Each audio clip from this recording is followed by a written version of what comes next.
Weight Loss Diet Guide.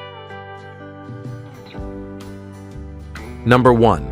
Balanced macronutrients. Proteins.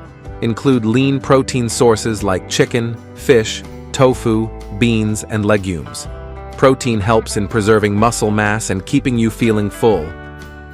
Carbohydrates. Opt for complex carbohydrates such as whole grains, fruits, and vegetables. These provide sustained energy and essential nutrients. Fats.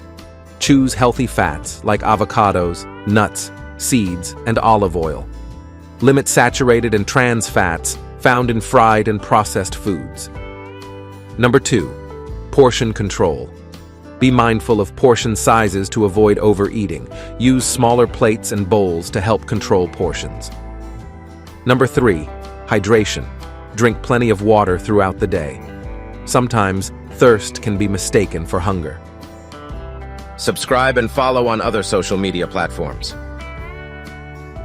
Please subscribe my channel and press the bell icon.